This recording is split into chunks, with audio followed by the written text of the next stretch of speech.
Hello, you guys, and welcome back to my channel. If you are new here, my name is Ikea. I would like to say thank you for taking the time out of your day or your evening, whenever you're watching this, to hang out with me. So this is a much needed update video on my myomectomy experience.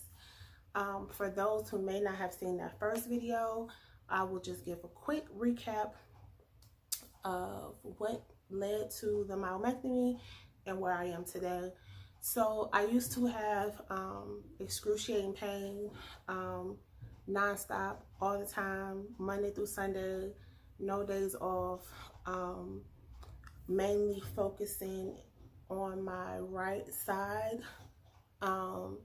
where it was pretty much debilitating. My quality of life was horrible.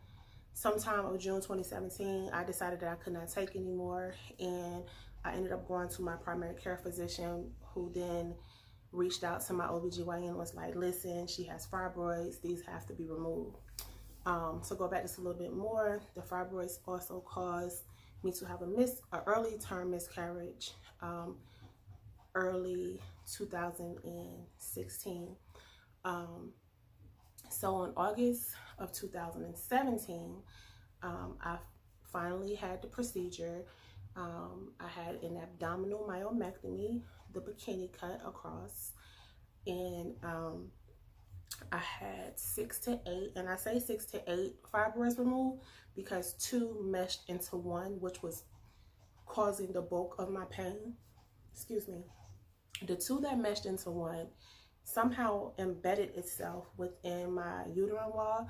So like a portion of it was like inside the wall, and then the remaining was like on top of the uterus. I know it sounds weird. I thought it was crazy too, but that's where the bulk of my pain was coming from. It was because of how they was positioned in the size of them. So I had a 2-night stay in the hospital. My physician did everything she could to try and extend that night, but my insurance would not approve it because it was not pre-authorized. There was also a discovery of some type of little node or something, which she said she didn't know if it was a fibroid that somehow traveled into the tube or something else. But whatever it was, she did not want to risk having to remove my fallopian tube altogether or somehow rupturing it. Since that was not something that we discussed within our pre-op appointments, she didn't want to do anything with it. So the plan was, I have the surgery, wait 8 weeks. 8 weeks post-op, I go on to the specialist to see what that was in my fallopian tube. To be honest with you guys, after having that surgery, I thought that would be the end, especially given the amount of trauma that I put my body through and the emotional toll it took on me, finding out that that was not the end. And we were currently in the process of getting our home built. I decided that I would wait and take a break, and just figure it out later. I know, why would you do that? I just know me. So I had told myself around the beginning of the year of 2018, like, no matter what, once we finish this house thing, I'm going to set that appointment to get with that specialist so we can move forward on whatever it is that needs to be done to help us have a healthy pregnancy and get baby McClure here. Well, the night before close, I ended up taking a pregnancy test, and bloop, I was pregnant. So of course there's all of this excitement because we're about to close on our new home. I'm finding out I'm pregnant. It was like everything was just coming together, right? Well, I ended up miscarrying. I don't want to say losing that baby or pregnancy, but because it was still fairly early. I was I was like 7 weeks with that one, and so that was still extremely early. I ended up miscarrying on our 5-year anniversary. Of course, I was distraught. I was hurt, and when I tried to figure out like what could have caused the miscarriage, and they really didn't have like a cause of my miscarriage. They just was like, you know, there could be stress factors. My weight had came up. as also an issue that could have caused a miscarriage.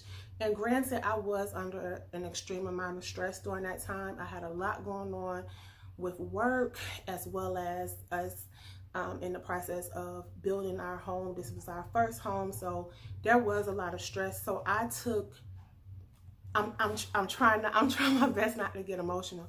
So I took that reason as, okay, that makes sense, you know? So as hurt and as distraught as I was, I just kind of picked back up the pieces. So that was another excuse of mine as to why I did not need to go and see the specialist, because clearly whatever it is no longer there, because I am able to conceive. And for those of you probably wondering, like, what kind of thought process is that? There was a time, 7 years ago to be exact, when I was told that I would never be able to conceive naturally. I had a laparoscopy done in 2012 where they discovered endometriosis, and then I was told my tubes were blocked. Then in 2015, still under the misconception that my tubes were blocked, I decided to go ahead and get a tuboplasty procedure done. After having that tuboplasty, it was discovered that my tubes were never blocked. That was in 2015, if y'all following along the timeline and the story. So at that point, after the tuboplasty, my then physician's instructions were, if you do not get pregnant within the year of having this procedure, or if you get pregnant and it results in a miscarriage, we're just going to move forward with IVF. That was the plan. Okay, sounds good, right? Well, I did end up getting pregnant within the first 6 months of having that procedure. And although I miscarried solely because of fibroids, which she kind of like brushed over when we were having a discussion. It was my post-op appointment for my tuboplasty, and I'm serious, you guys. It was like, oh, everything went well. Your tubes are open. I did see a few fibroids, nothing to be concerned about, but we'll do ultrasound in roughly 3 months just to make sure everything is okay. That was like, that was maybe July of 2015, and then I ended up miscarrying February of 2016. So I was like, but if I miscarried solely because of the fibroids, why are we doing IVF? Like that was my frame of thinking. So that's a whole nother story within itself. So that's where I was come May 2018. It was like, well, there's no need to move forward with this specialist, because clearly I can get pregnant, and whatever was there is no longer. Now, to back up a little bit, after the myomectomy, I started to notice different things within my cycle. I started to bleed in between my cycles more than usual. And it would start off with maybe like some spotting here and there, but then it would end up being, you know, like when I wipe full blood. And it would last maybe 1 or 2 days in between my cycles. I also started to notice that my pain began to come back, and not at the extent that it was prior to my surgery in 2017, but it's still painful.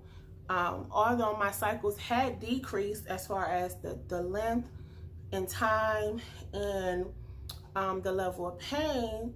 And to give you an example, I went from maybe a 7-8 day cycle with 4 straight days of heavy bleeding and pain to 2 straight days of heavy bleeding and pain with a 5 to 6 day max cycle, and 6 day being nothing, barely there.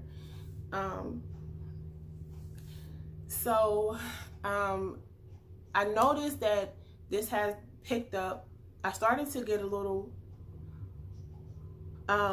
nervous about things that was going on with me, because I started to notice different things within my blood, like the color of my blood, how heavy my cycle was. I'm telling you guys, like, I go through a 38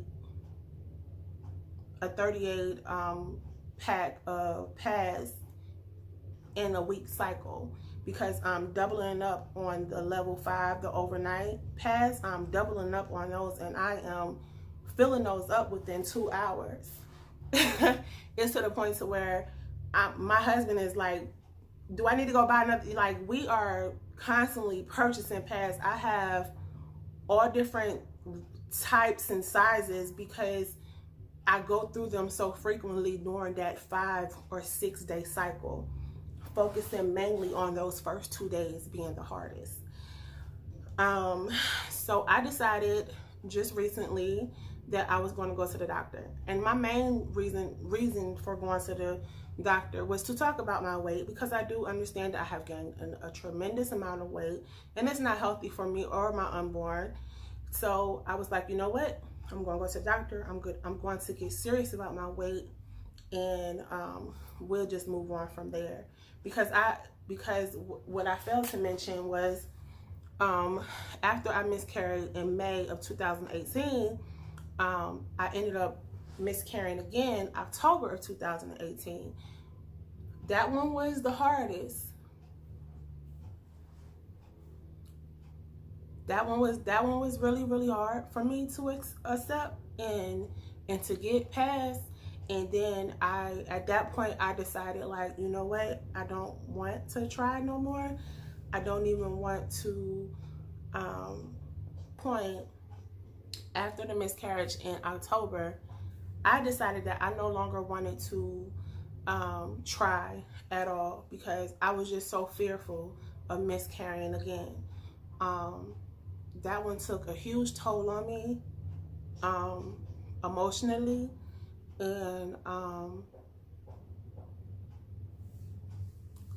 yeah, it was a lot, from the unprofessionalism of the hospital staff just to the toll that it took on my body.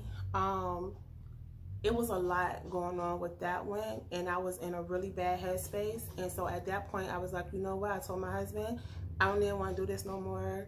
I don't want to try nothing. Don't touch me, nothing. We not doing nothing, because I did not want to even risk getting pregnant. Like, that's how upset I was.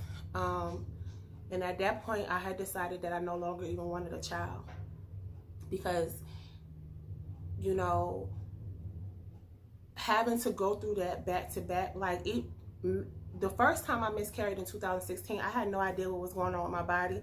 I called my mother and I was like, something happened, you know, like, I had no idea. I've never experienced anything like that. I really thought that I was passing a clot. Honestly, I thought that I was passing a clot. Although that is extremely weird, my cycle was not on. That's why it was so strange. And my mom was like, you need to go to the hospital. And that's when I was told in the ER that I had miscarried. So the first time I didn't know I was pregnant.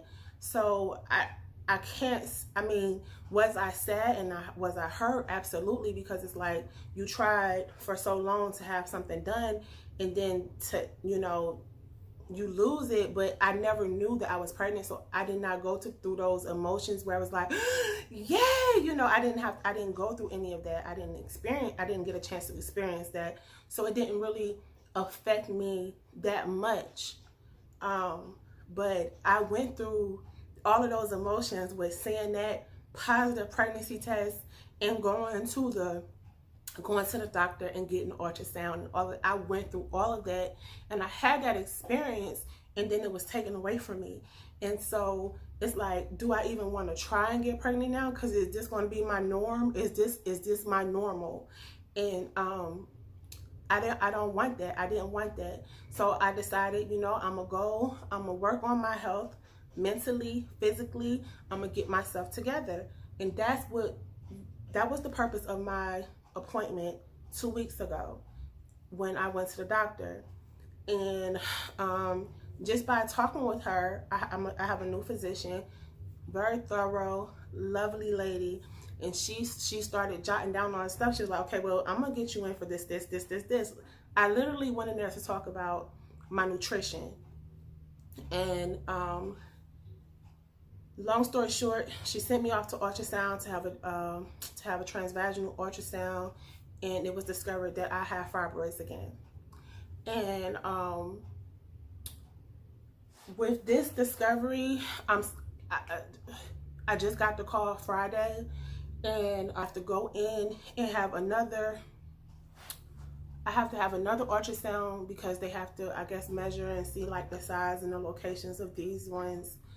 And just for those who may not know, fibroids, once they are removed, they cannot regrow. They do not grow back. So the ones that were removed cannot regrow, but new ones can form. So in my case, new ones have formed since the removal of the first ones back in 2017. And Friday, I felt defeated.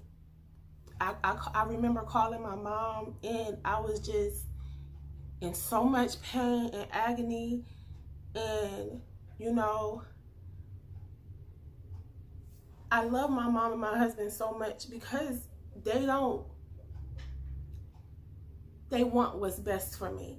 Whatever is best for me. And that's all of my support system. Everybody wants what's best for us. And it's hard because all I want is my baby. And the reality is, it just may not ever happen for me.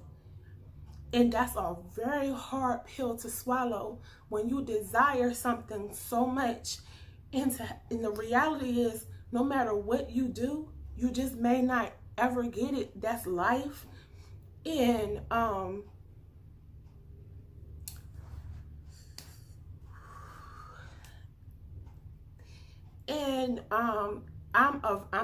a realistic person. If I'm not real with no one else, I'm always real with myself first.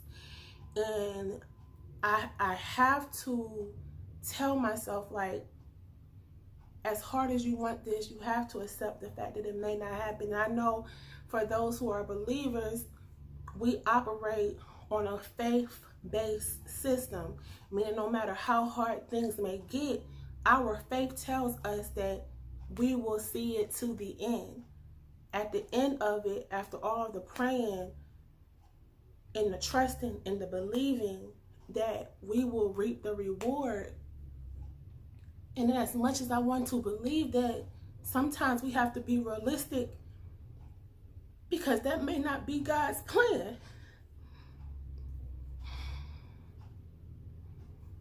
So, because I'm not trying to make this a sad video. So with all of that being said, if I have to have another abdominal myomectomy, I am going to decline and opt for a hysterectomy. If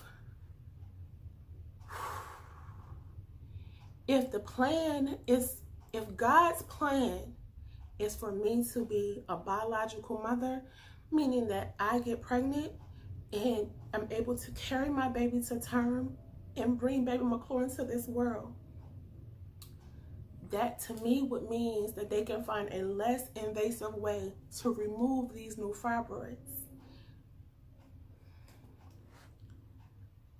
If there's no other way outside of an abdominal myomectomy, I am going to kindly decline and opt for a hysterectomy.